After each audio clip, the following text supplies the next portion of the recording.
Green Park Coaching Center, All India First Rank, 720 out of 720. Number of students joined MBBS in 2024, 1951. Green Park Coaching Center. இன்று தமிழக முதலமைச்சர் மாண்புமிகு அண்ணன் தளபதி அவர்களுடைய கரங்களால் 60,48,00,000 ரூபாய்க்கான 672 வீடுகள் இன்று திறக்க வைக்கப்பட்டிருக்கின்றன.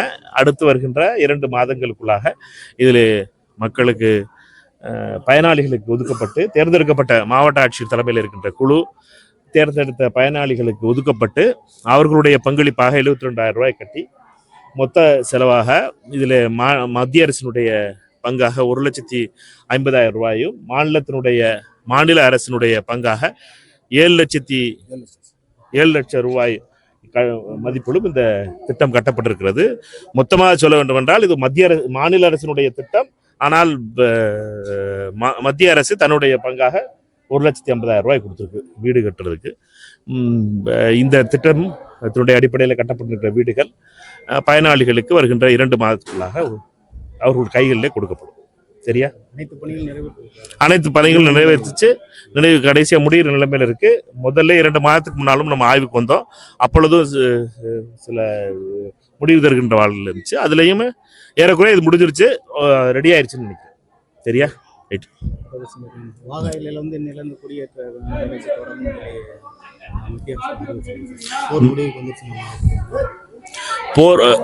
மத்திய அரசை பொறுத்த மட்டும் குறிப்பாக திரு மோடி அவர்கள் இதை பற்றி பேசாமல் இருப்பது மிகவும் வருத்தமாக இருக்கிறது.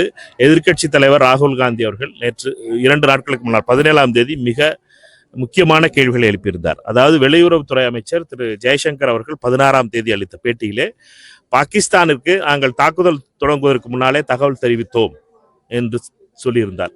அப்படி என்றால் பாகிஸ்தானுக்கு தாக்குதல் தொடங்குவதற்கு முன்னாலே தகவல் தெரிவித்தோம் என்றால் பாகிஸ்தான் நம்முடைய விமானங்களை வீழ்த்தியது என்ற செய்தியும் வந்து கொண்டிருக்கிறது. அதற்கு ஜெய்சங்கர் உதவி செய்தாரா என்பது மிக முக்கியமான கேள்வி. பாகிஸ்தானுக்கு ஒரு நாட்டோடு யுத்தம் செய்வதற்கு முன்னாலே அந்த நாட்டிற்கு நாங்கள் இங்கெல்லாம் உங்களை தாக்கப் போகிறோம் இங்கெல்லாம் என்று சொல்லியிருப்பது என்பது தேச துரோகமாகும். இதை பற்றி எதிர்க்கட்சி தலைவர் ராகுல் காந்தி அவர்கள் 2 முறை ட்விட்டர் வாயிலாக கேள்வி கேட்டிருக்கிறார். பாராளுமன்றத்தை கூட்ட தயாராக இல்லை இந்த அரசு. பாராளுமன்றத்தை கூட்டினால் பாராளுமன்றத்தில் இந்த கேள்வியை கேட்க முடியும் மோடியிடம். ஆனால் பிரதமர் மோடியோ இதை பற்றி பேசுவதற்கு தயாராக இல்லை. அதே போலவே திரு ட்ரம்ப் அவர்கள் 4 முறை சொல்லியிருக்கார். 4 முறை 11ஆம் தேதி, 12ஆம் தேதி, 14ஆம் தேதி, 15ஆம் தேதி 4 முறை திரு ட்ரம்ப் அவர்கள் சொல்லியிருப்பது என்னென்றால் அவர் தலையிட்டு இந்தியா பாகிஸ்தானுக்கான இந்த போர் நிறுத்தத்தை கொண்டு வந்ததாக சொல்லியிருக்கிறார். இது உண்மையா? பிரதமர் மோடி அவர்கள் இதை பற்றி வாய் திறக்கவில்லை. பிரதமர் மோடி அவர்கள் இதை பற்றி உண்மையாகவே ட்ரம்ப் தலையீட்டினால் பாகிஸ்தானுடனான ஆபரேஷன் சிந்தூர் நிறுத்தப்பட்டதா என்பதை தெரிவிக்க வேண்டும். ஏனென்றால் பிரதமர் மோடியினுடைய மௌனம் மிகப்பெரிய அளவிலே கவலை அளிக்கிறது. இந்தியா பாகிஸ்தானுக்கான இடையிலான உறவுகளிலும் குறிப்பாக இந்தியா பாகிஸ்தானுக்கான பிரச்சனைகளை நாம் இருவரும் பேசி தீர்த்துக் கொள்வோம் என்பதுதான் சிம்லா ஒப்பந்தம் தெரிவிக்கிறது. 3ஆம் தரமாக 3வது ஒருவரை இந்த பிரச்சனைகளை தலையிட விட மாட்டோம் என்பது இந்தியாவினுடைய கொள்கையாக ஏறக்குறைய 55 ஆண்டுகளாக இருக்கிறது. இதை சிதைத்து விட்டாரா மோடி என்பது கேள்வி. இந்த கேள்வியெல்லாம் கேட்க வேண்டிய இடம் பாராளுமன்றம். பாராளுமன்றத்தை கூட்டுங்கன்னு கேட்டாலும் பாராளுமன்றத்தை கூட்டுவதற்கு மோடி அவர்கள் தயாராக இல்லை. அதனுடைய விளைவாக நாங்கள் மீண்டும் கேட்பது பாராளுமன்றத்தை கூட்ட வேண்டும். பாராளுமன்றத்தை கூட்டி இந்த பிரச்சனையிலே நிறைவு பெற்று விட்டது என்றாலும் அதை பற்றி அரசாங்கம் பாராளுமன்றத்தில் அறிவிக்க வேண்டும்.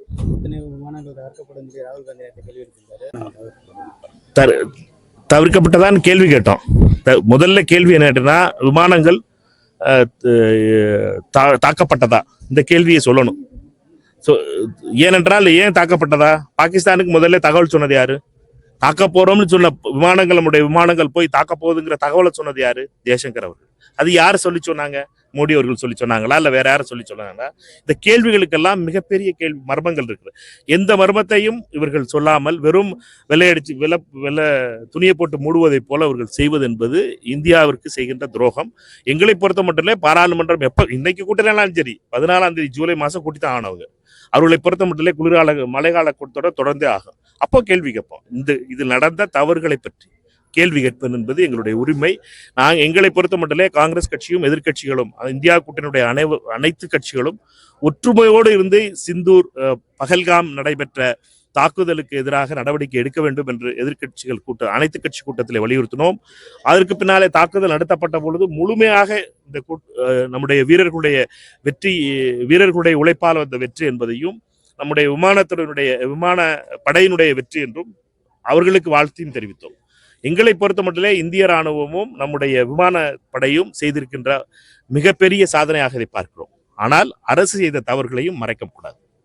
Green Park Coaching Center, All India First Rank, 720 out of 720. Number of students joined MBBS in 2024, 1951.